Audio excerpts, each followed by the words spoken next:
Assalamualaikum warahmatullahi wabarakatuh. Perkenalkan, nama saya Lutfi Azani, NIM 2320210078. Pada video kali ini saya akan menjelaskan proses pembuatan surat gugatan secara tepat dan sistematis berdasarkan posisi kasus yang telah diberikan.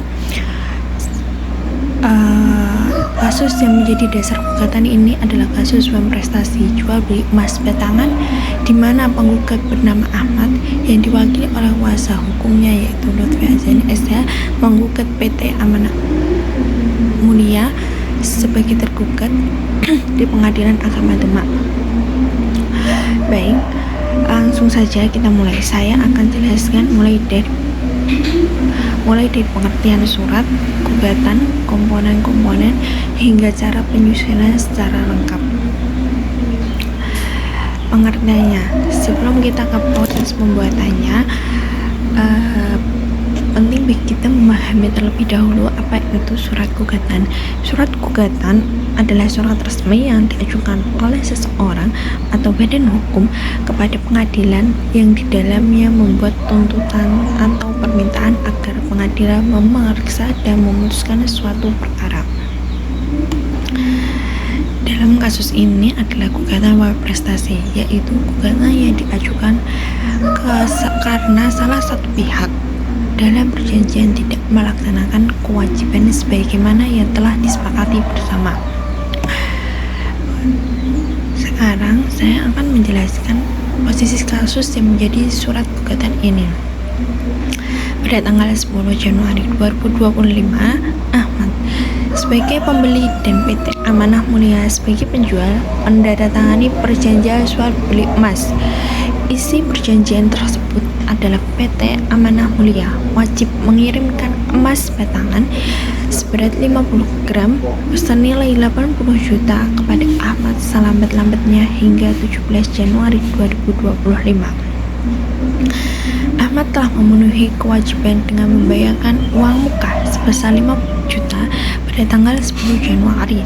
Namun hingga lewat tanggal 17 Januari, PT Amanah Mulia tidak juga mengirimkan emas tersebut. Upaya teguran telah dilakukan berkali-kali. Pertama, surat komplain. Yang kedua adalah surat somasi. Oleh karena itu, pada tanggal 25 Februari, Ahmad melalui kuasa hukumnya, Lutfi Azani SH, mengajukan gugatan suap prestasi ke Pengadilan Agama Demak. Sekarang kita masuk ke inti pembahasannya, yaitu komponen-komponen yang harus ada dalam sebuah surat gugatan yang baik dan benar. Komponen pertama adalah kepala surat. Komponen pertama dalam surat gugatan ini adalah kepala surat. Kepala surat berfungsi untuk menunjukkan identitas surat secara umum, yaitu di mana dan kapan surat ini dibuat, ditunjukkan kepada siapa dan apa isi pokoknya. Dalam surat gugatan ini tertulis bahwa surat dibuat di Demak pada tanggal 25 Februari 2025. Surat ini ditujukan kepada Ketua Pengadilan Agama Demak yang beralamat di Jalan Sultan Fatah nomor 32 Kabupaten Demak, dan perihal atau pokok surat ini adalah gugatan suap prestasi. Gugatan suap prestasi, kepala surat harus ditulis secara jelas agar pengadilan tahu surat ini ditujukan kemana dan untuk keperluan apa. Selanjutnya, komponen kedua adalah identitas para pihak. Komponen kedua adalah identitas para pihak. Bagian ini sangat penting karena menjelaskan siapa yang menggugat dan siapa yang digugat. Dalam surat gugatan ini terdapat dua pihak.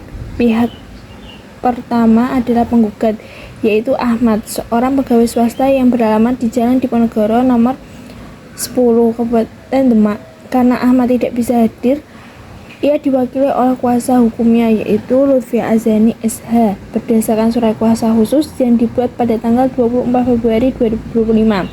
Pihak kedua adalah tergugat, yaitu PT Amanah Mulia yang beralamat di Jalan Sultan Agung nomor 45 Kota Semarang. Identitas para pihak harus ditulis lengkap dan benar, karena jika ada kesalahan data maka gugatan bisa dianggap cacat secara hukum.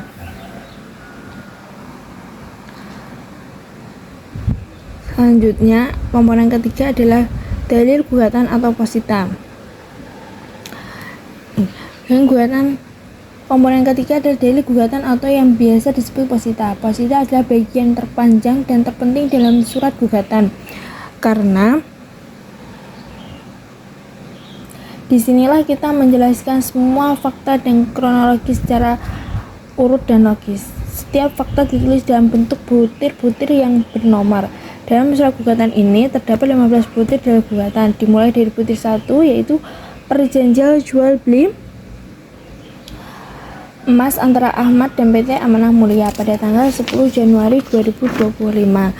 Kemudian di butir kedua menjelaskan kewajiban PT Amanah Mulia untuk mengirim emas 50 gram paling lambat 17 Januari 2025. Butir 4 menjelaskan bahwa Ahmad sudah membayar uang muka sebesar 5 juta. Namun di butir 6 sampai butir 10 dijelaskan bahwa PT Amanah Mulia tidak juga mengirimkan emas meskipun sudah ditegur berkali-kali melalui surat komplain dan somasi.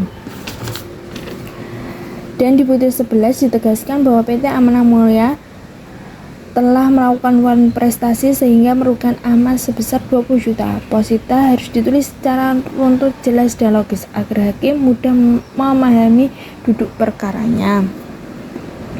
Komponen 4, petitum atau tuntutan. Komponen keempat adalah petitum atau tuntutan. Kalau posita berisi fakta-fakta, maka petitum berisi apa yang kita minta kepada hakim untuk diputuskan. Jadi petitum adalah inti dari seluruh gugatan ini. Dalam surat gugatan ini, penggugat mengajukan 8 poin tuntutan. Pertama, meminta agar gugatan dikabulkan seluruhnya. Kedua, meminta agar semua alat bukti yang diajukan dinyatakan sah.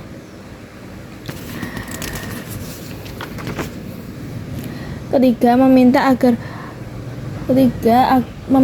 sita jaminan atas rekening tergugat dinyatakan sah. Keempat, meminta agar tergugat dinyatakan telah melakukan prestasi. Kelima, menghukum tergugat membayar ganti rugi sebesar 25 juta secara tunai.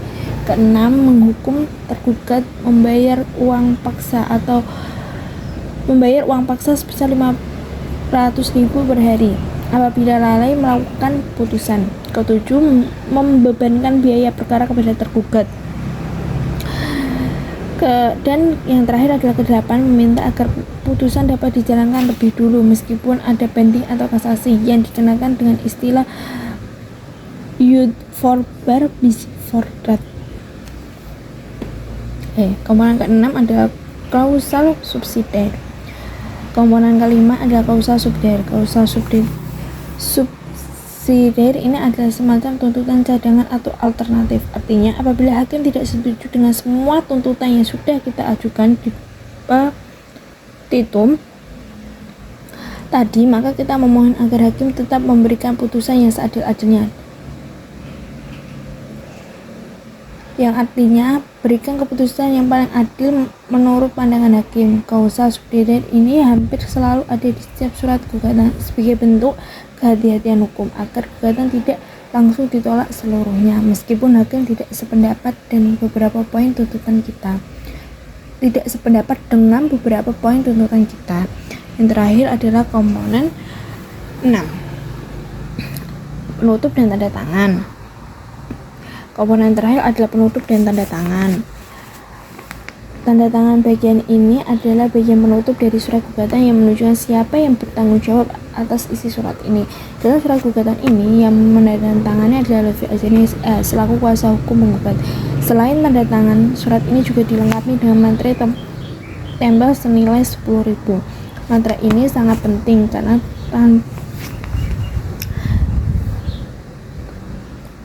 karena tanpa materai, dokumen hukum seperti surat gugatan ini tidak memiliki kekuatan hukum yang sempurna. Dengan adanya tanda tangan dan materai, surat gugatan ini menjadi dokumen resmi yang sah dan dapat diterima oleh pengadilan.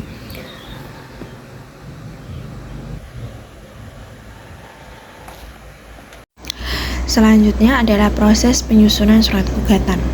Setelah kita memahami komponen-komponen, sekarang saya akan jelaskan bagaimana proses penyusunan surat gugatan ini secara sistematis. Langkah pertama, Kumpulkan semua bukti dan dokumen pendukung. Dalam kasus ini, dokumen yang diperlukan antara lain adalah salinan perjanjian jual beli emas, bukti transfer pembayaran uang muka, surat komplain, surat somasi, serta surat kuasa khusus dari klien kepada pengacara. Langkah kedua, identitas para pihak secara lengkap. Pastikan nama, alamat, kedudukan hukum masing-masing pihak sudah benar. Kesalahan identitas bisa menyebabkan gugatan cacat formil. Langkah ketiga, susun fakta-fakta hukum secara kronologis untuk dijadikan dalil gugatan atau posita. Fakta-fakta ini harus saling berkaitan dan membuktikan adanya one prestasi. Langkah keempat, rumusan tuntutan atau petitum dengan jelas dan spesifik. Setiap tuntutan harus didukung oleh dalil-dalil yang telah diuraikan sebelumnya. Langkah yang kelima, lakukan review dan koreksi. Pastikan tidak ada kesalahan penulisan nama, tanggal, maupun nominal. Pastikan juga dasar hukum yang digunakan sudah tepat. Langkah yang keenam, menandatangani surat gugatan dan tempelkan materai 10.000. Kemudian daftarkan gugatan ke pengadilan agama yang berwenang, dalam hal ini adalah Pengadilan Agama Demak. Baik, itulah penjelasan mengenai proses penyelesaian surat gugatan prestasi secara tepat dan sistematis. Aspek kesimpulannya, surat gugatan yang baik harus memuat identitas para pihak yang jelas, dalil gugatan yang kronologis dan logis, petitum yang spesifik, dan ditujukan oleh bukti yang kuat. Sekian dari saya. Wassalamualaikum warahmatullahi wabarakatuh.